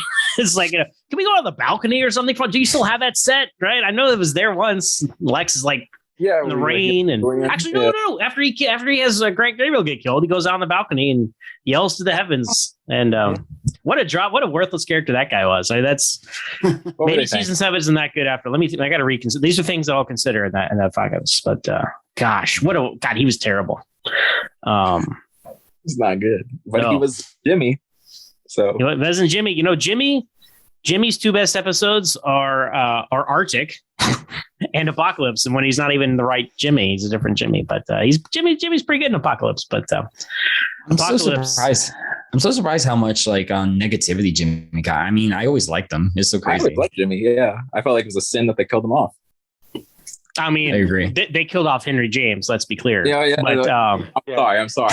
I just got the name wrong. Nathan, are you a Jimmy Olsen fan on Smallville? The one on the last episode of the finale of the real Jimmy Olsen, probably yes, when we get to actually see the real Jimmy Olsen. But I don't like how they portrayed it. Like, when they actually had the reveal after his death, and in season 8, it was really. Here is his camera. That's so. Yeah, but going back to Grant Gabriel, I remember when you're talking about him and going, I've known that actor from somewhere, but I don't know if you remember this movie. It was a Tim Allen movie called Zoom. I remember that. It was one of the actors in that. And I went, that is him. And I thought, anyway. You sure it was him and that's brother? Yeah. It's one of those movies that you just see these actors and go, okay, I know where I've seen that guy from. But yeah, season 7's one of those, like you said, they had the writer's strike and everything going on. And talking about, we all thought that Smallville's only going to last for 5 years. So season 6 is almost like, oh, we've now been renewed. Let's make up a story. What's going to happen now? So let's push Lex and Lana together because everyone loved Lexmas and loved that connection. So let's push that. And I'm actually looking forward to listening to what your discussion from seasons 8 to 10 because I love the fact, obviously we all miss Lex, we miss Michael Rosenbaum on the series, but I actually like Tess, in the series. I like what she does for the, moving forward in the next 3 seasons. So this is going to be, really, and I know you love season 9 as well. So definitely looking forward to seeing your take on the next 3 seasons, especially the start of season 8, obviously, and moving forward from here. I hope season 9 holds up. I'd be very disappointed if I'm like, you know what, guys, they should have ended after 7. It's just I know I'm very hyped to revisit a lot of these. On my rewatch, I had my my boyfriend watch it with me for the first time, and he said season 9. He's like, dude, season 9 had like a continuing story from like episode 1 to like the end of the season. Exactly. He's like, it was so good. I was just like, yeah. I was just like, I know it's like the best season. I mean, it's true. I mean, I say season 3 and season 9 are like the most planned out, like start to finish. Like they knew what they were doing and were able to execute because like season 4 and 7, they had big plans, but then the real world came in and messed up their plans. And they're like, I don't know, whatever. I mean, that's basically. And where's season 10 fit into it, considering that they should have had a plan? Yeah. Season 10 is so just scattershot, right? Like as far as. I'm a big season 10 fan. So. Oh yeah, it's got some great stuff. All the alternate universe stuff is fantastic. I love the Hannah episode. I think it's hilarious. All right. It's an episode that exists in Smallville, so we'll discuss it in season 10. Does that answer your question, DJ? Yeah, sort of. But to be honest, I get the excuse that they had a writer's strike, but in my personal opinion, season 7 was a mess before the writer's strike ever was on the horizon. As was discussed before here, they didn't do what to do with Supergirl. They brought her on anyways. And the whole, my pet peeve is continuity. I love continuity and I hate when it's broken. So this whole Veritas mess that started before the writer's strike, it's just a thorn in my side. And that it even continues forward with the Doomsday arc in late season 8 when they retcon when Doomsday arrived and that it had to do with Veritas and it's the wrong boy.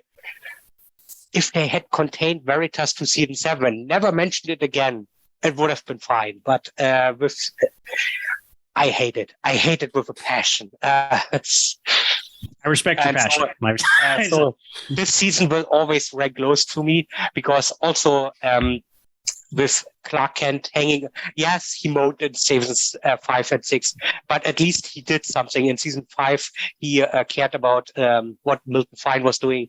In season 6, he tried to capture the remaining Phantom Zoners. But in season 7, he was making home life on the farm with Lana while she made her whole ISIS mess. ISIS was quite a mess. That's correct. Yes. Yeah. No, there's nothing redeeming about season 7 except maybe for the Descent episode and the Apocalypse episode. Fracture? Fracture episode? Yeah, Fracture was. Yeah, it was good, but on the rewatch episodes it would be there, but. Yeah, I hate this whole, you got to go get a bullet to the head, but you survive because you're a main character. Yeah, that is a bullet to the head. Yeah. And then we strap you into this device that we are going to reuse in season 9 with Lois's future flashes. They do that? Yeah, it's when Tess tries to get Lois's memories in the future. It's basically the same device. Forgot about that. Pandora, right? Pandora, yeah. All right.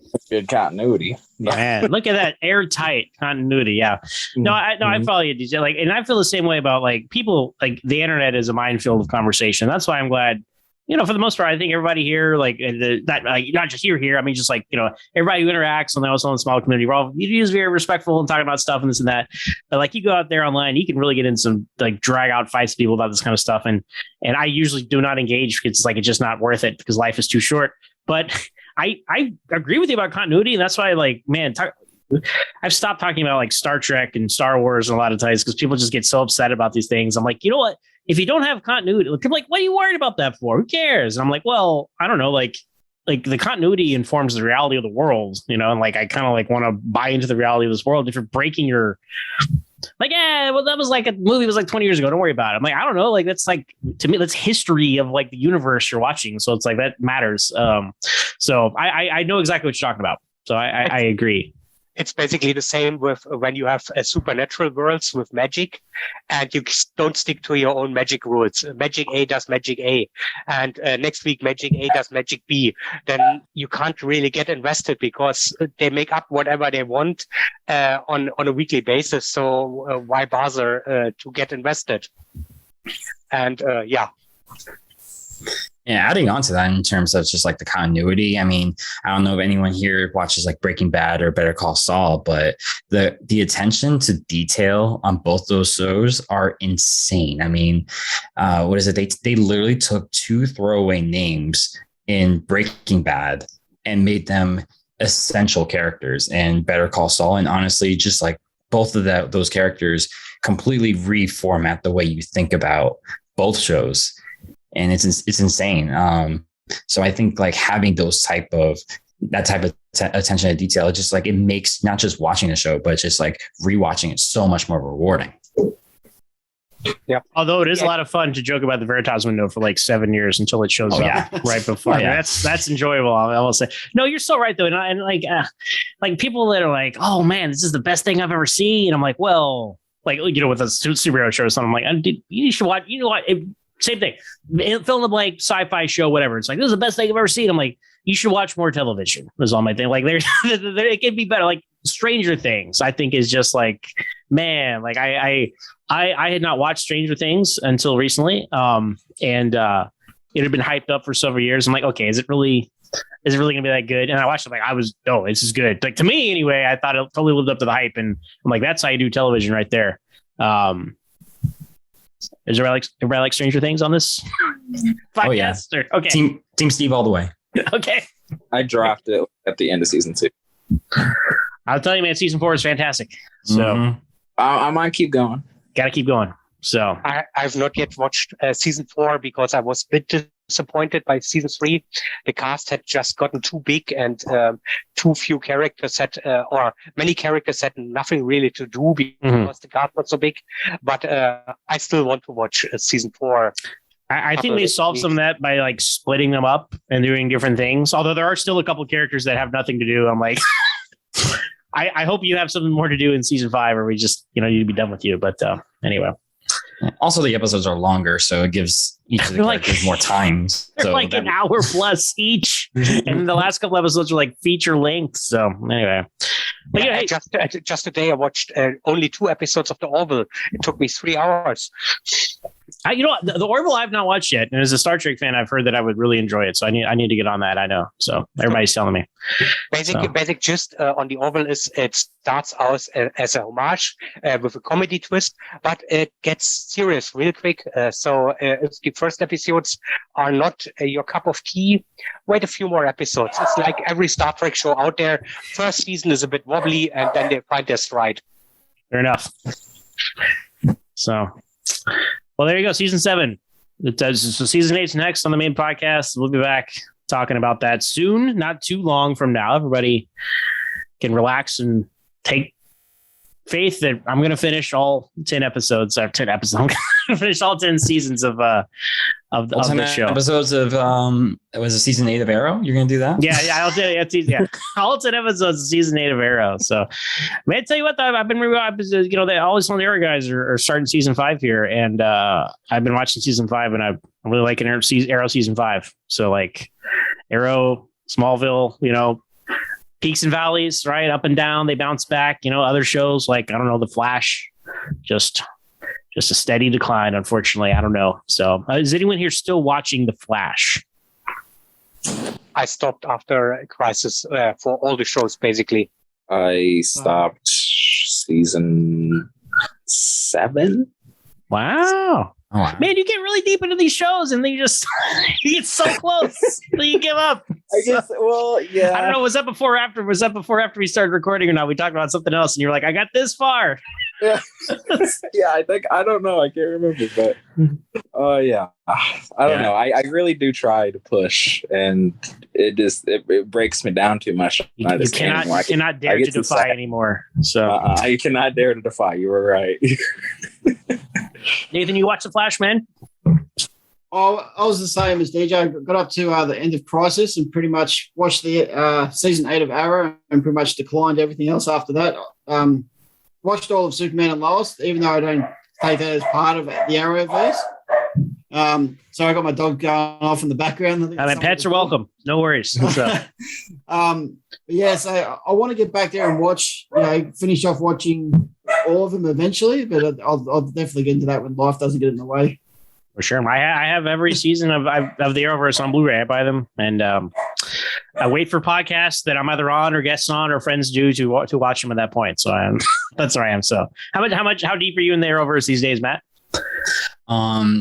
Was it like the rest? I kind of dropped it after Crisis. I remember after the first half of like season 1 of Superman and Lois, I tried rewatching Supergirl just because like I wanted to like keep up with it just in case there was a crossover possibility. That was a waste of time considering the events of the last episode and also just like the quality of Supergirl itself. And yeah, I think just at this point, I'm ready to let go of all the CW shows with the exception of Superman and Lois. And clearly they are too, considering all the cancellations. Yeah. Which is still like, it's funny that, we started off talking about the DCEU and now we're wrapping up here, Arrowverse, right? It is kind of interestingly similar where it's like, okay, well, this is different than all that, but we're going to keep these actors and Diggle's here, but it's a different Diggle and, blah, blah, blah, there's no Supergirl. It is like, they still, as successful as the Arrowverse has been compared to the DCU, they're still finding themselves in this weird, like, well, we're going to keep some stuff and not do others and that kind of, it's just so interesting to me. Like Diggle, you cannot tell me that Diggle in season 1 was supposed to be a different Diggle, right? You know what I'm saying? And then the Diggle in the Flash, right? Who Flash season 8 or whatever, looks the same as the Diggle on Superman and Lois Earth, even though they're supposed to be different. It's just and like if it wasn't for COVID, there would have been a Superman and Lois Batwoman crossover, I believe. Thank God that didn't happen. Like the Diggle and Superman and Lois is a different Diggle. Have you finished Superman and Lois season 2 yet? No, I haven't started yet. Oh well, yes, it's a different. So what are they doing? Well, it's a different Earth after all. Yeah, it's a different Earth. Okay, I'm fine with it being a different Earth. I was thinking it was a different Earth because that's where Supergirl at. Well, speaking of continuity, we had some continuity problems if this was supposed to be the same Earth, right? Yeah, it's kind of an offhand like reference, like Sam, like, it's been out there. It's not really a spoiler or whatever. If you log on to Twitter at some point, people will barrage you with all this information. But it's like Sam Lane tells the kids, like, I've seen a lot of stuff and there are other worlds that don't have your dad and we're better off this way. And I'm like, okay, like that was their explanation that this was not because throughout the whole show, you're like, why don't you call Supergirl to help you? Yeah. Right? Where's Supergirl doing your Kryptonian stuff? This is just, it's crazy to me that like this show came out of like Tyler Hoechlin being on a 2-part season premiere of Supergirl like 5 years ago. And now it's like become the best thing to come out of the Arrowverse. So I think so. I've really enjoyed Superman and Lois. So they really, and that's the thing, like to wrap it all together at the beginning, of course I would want more Superman movies, but I don't feel like I don't feel like we're in a drought or whatever. It's like when Smallville was on. I was like, we have Smallville. Do I need Superman Returns? Superman Returns, the idea of it upset me at the time. Like, no, it's supposed to be Tom Welling and, that's its own thing, right? But I want a Superman movie, but I think, Superman and Lois is doing a great job. I do hope season 3, I hope there's no alternate universes anymore in season 3. Like, that's kind of a thing. They've it's like alternate universe plus person with Superman powers is the villain of the season but Brainiac would be great. Can they use, Can they do that on a TV budget? I don't know. They did some crazy stuff this year on a TV budget. So, and they did it on Krypton. Yeah, oh my God, Krypton, so good. So, same with Doomsday. Oh, Krypton has the best Doomsday, the best Brainiac, and arguably the best Zod. I was just gonna say that. I'm like, oh my, arguably the best Zod. The only thing that holds him back is he didn't like fight Superman, right? It's kind of like John Cryer's Lex Luthor. Like, I like you a lot, but your function is to fight Superman, and I haven't seen you in that context yet. But God, Colin Salmon is fantastic as Zod. Spoilers for Krypton, but again, that show came out a few years ago. So good. Lobo. I've never really been a Lobo guy, Nathan, but like he's fun. Like Brad Garrett's my Lobo from the animated series. He's mine too. So I don't know. Like if they people, you hear all this buzz, like people want them to tie Krypton into Superman and Lois. I'm like, do it. I mean, there's nothing that contradicts that right now, right? Like they couldn't do it with Supergirl, right? Because there were different things going on, but they could do it. More or less. I mean, didn't they have like a big? It ended in a cliffhanger about Brainiac stealing Jor-El. Yeah. Yeah. So I mean, and like they didn't. Did they like save Superman? Like, is he like in existence again? I don't honestly no, I think the cape disappeared, and then like his grandma was on Thanagar, and it was like, I don't know, like that was, they didn't, I mean, that was quite a cliffhanger. They didn't have like the foreknowledge they weren't coming back, so they just kind of left it there. And I don't know if they ever do some, and I know they tried to get Segel, the actor's name escapes me right now, but like into the Crisis on Infinite Earths. Oh, did they? But they didn't, like, scheduling didn't work out. But I'm like, I don't think they could have, like, that would have been weird. They couldn't have wrapped that up in that context. So I'm kind of glad they didn't. Well, how would that work? Like, are they going back in time and to another universe? Because that's an excellent point. Yes. Yeah. Well, I don't know. Like, why is Earth 89? Why is Batman captured the Joker with Robert Wool and the Batwoman staying in the sky? I'm like, oh yeah, and I guess how old is Burt Ward? Like you just do the math, and I don't know, but that would have been like if they could find a way in one of these crazy crossovers to wrap up Krypton somehow. That'd be HBO Max renew Krypton. That'd be great. I love to see that. That was a great show. Yeah. So, but yeah, I've never really been a Lobo guy. He's too 90s and hardcore. Like, we're trying to be badass, right? So, like, but he was fun. Like the Lobo on Superman list, the Lobo on Krypton. But the other ones were just such like fantastic versions of those characters. Like, there has not been a bad Zod. I don't think so.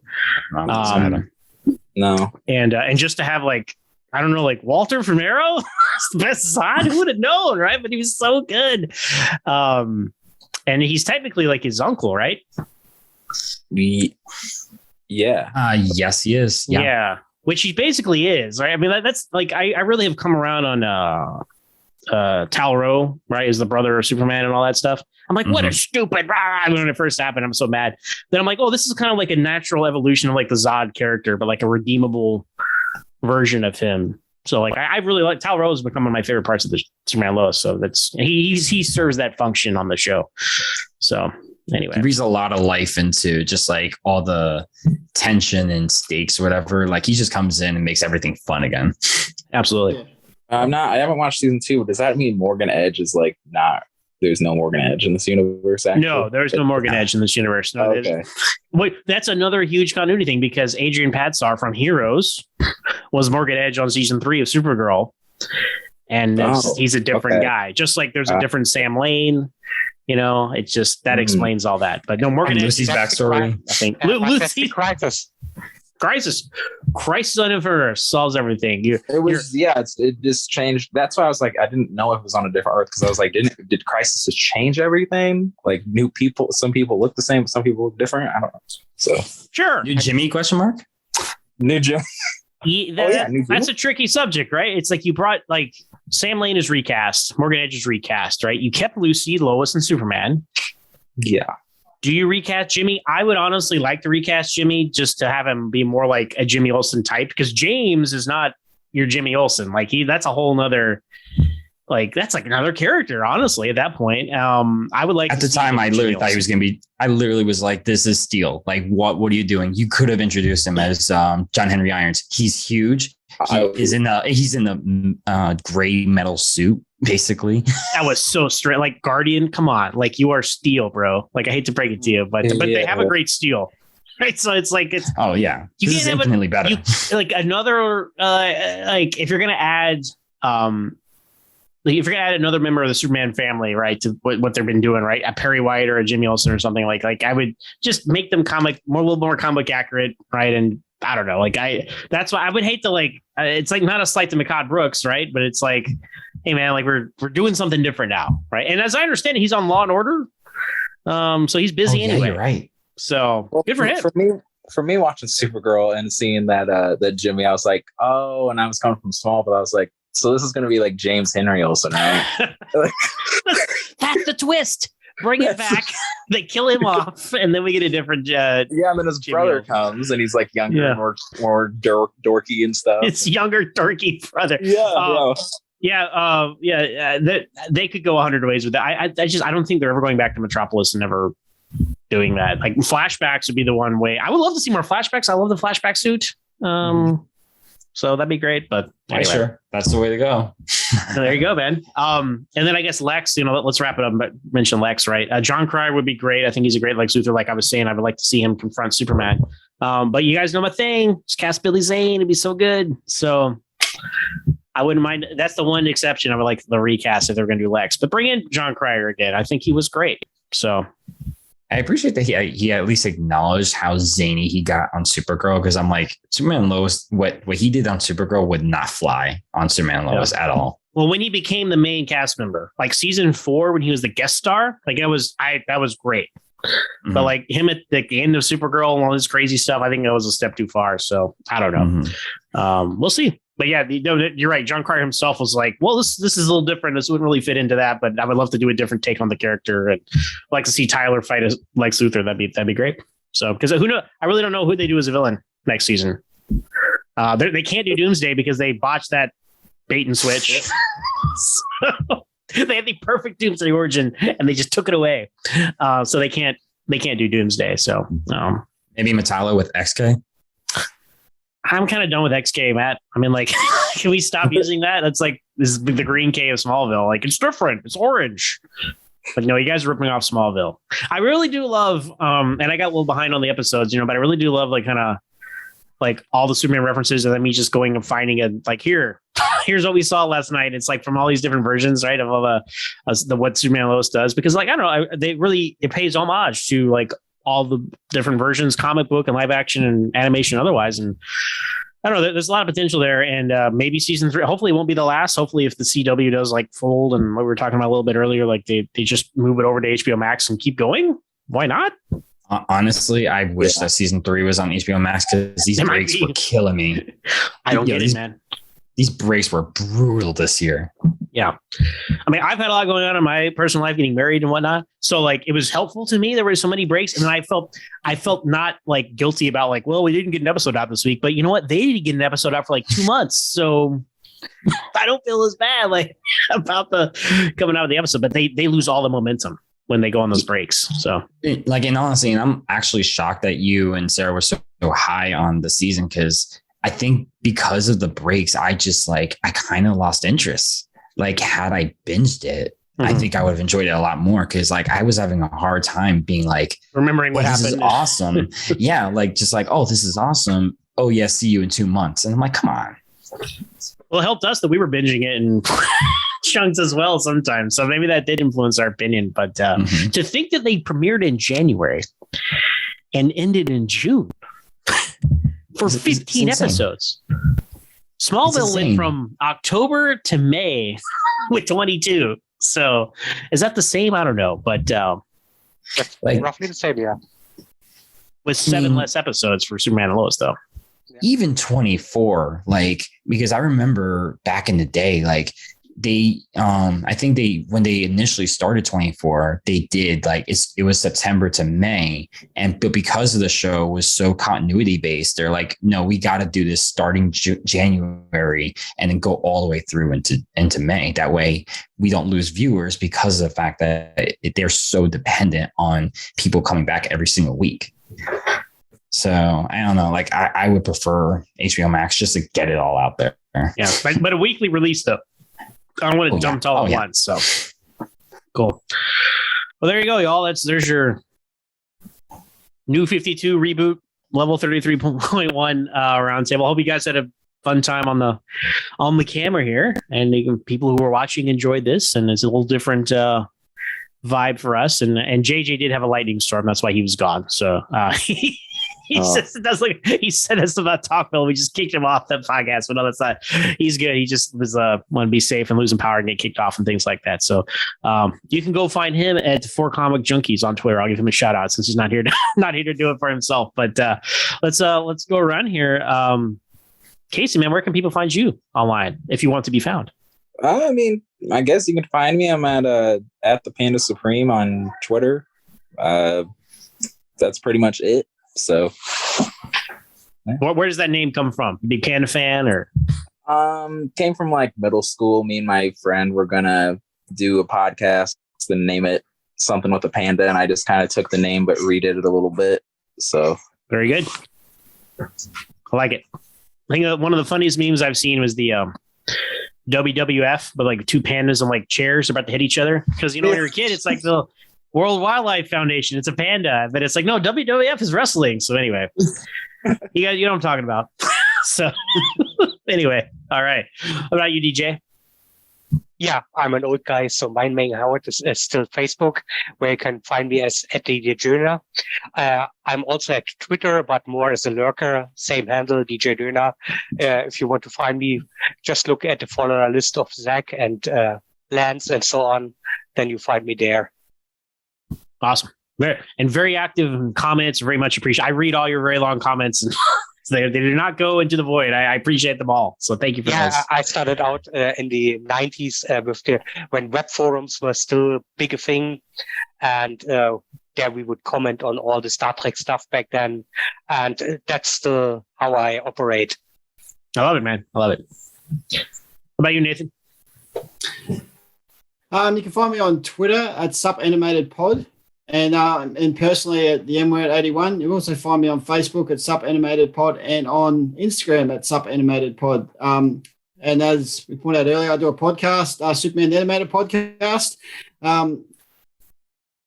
When I did start doing the podcast, the first 2 seasons, now I wish, as you spoke about before, I wish I could go back and delete them all and start again from scratch. I had so much fun doing the last season, season 3 of the animated series, where I had yourself as a guest on and had some other great guests. Talking about a series on your own was fun at the time, but not as fun as I would hope it would be. So there may be a reboot in the future.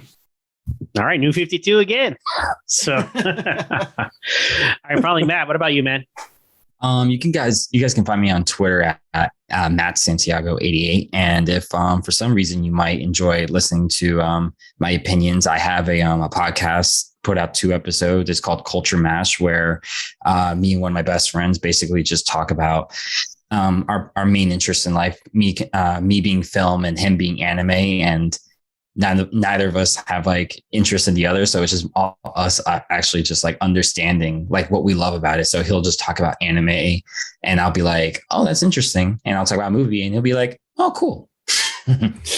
Awesome, man. Congrats on the new podcast. So thanks, everybody go check out all these guys, go follow them and interact and all, and build the Always Hold On to Smallville community. So yeah, this was a lot of fun. You guys, we have our sign off now. That's in the can. That's why I don't say all my stuff anymore live. It's just very efficient that way. So you know where to find us. So stay tuned till after the sign off and you'll hear all the good places you can find us. But if you want to be part of this, go to Patreon. I will plug this. If you want to be part of this whole level 33.1 thing, go to patreon.com/alwaysmallville with 1 S. And for the low price of $33.10 a month, you too can be on these video podcasts, all these fine people you see here. So until next time. Oh, let's say it all together, gang. Always hold on. To small. Beautiful. All right. I hope everybody enjoyed watching our new 52 level 33.1 number 1. If you're watching this and you're not a member of the Patreon and you would like to be part of these conversations, go to patreon.com/alwaysmallville with 1 S. That's for the podcast itself. You can find us on Facebook at Always Hold On to Smallville, and you can find us on Twitter at Always Smallville with 1 S, and you can send us an email at alwaysmallville@gmail.com, once again with 1 S. And I encourage you all to listen to our flagship show, Always Hold On to Smallville. our first spinoff, Always Hold On to Arrow, our next spinoff, Always Hold On to Savannah Lois, and then, of course, Always Hold On to Star Wars. So we have our Always Hold On to family of podcasts. We have going here the ever-expanding multiverse of our podcasts. And so if you like the conversation here, check us out, podcast form over there. No video for those. That's a whole nother format and venue we have going on over there. So there you have it. And we'll see you guys next time. And until then, always hold on to Smallville.